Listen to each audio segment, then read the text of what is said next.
બોલો આપેશ્વર મહાદેવ કી જય।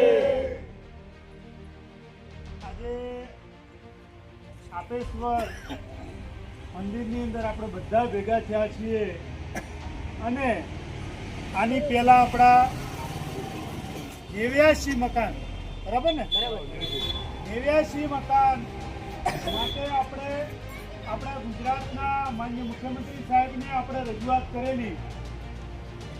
એમાં તમારા અહીંયાના આગેવાનો આપણા ત્યાંથી અને ગોવાભાઈ અને રણછોડભાઈ, બીજા સમાજના જે આગેવાનો હતા એ બધાને લઈને ગાંધીનગર આપણે 2 વખત રજૂઆત કરી।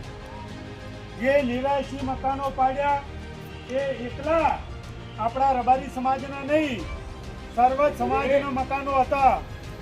એના માટે આપણે 2 વખત રજૂઆત કરી।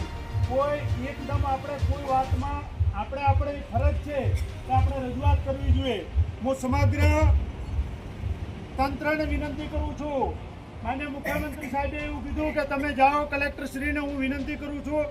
અમે કલેક્ટરને કીધેલું કે આ બાબતે મકાનો બધાને ફાળવવાના છે એવું કીધું। એના પછી અમે કલેક્ટરશ્રીને વિનંતી કરવા ગયા કે સાહેબ આ સીએમ સાહેબે કીધું છે તમારે મકાન ફાળવ। એમણે અમને કીધું અત્યારે પ્રેસ નોટ આપી દઉં અને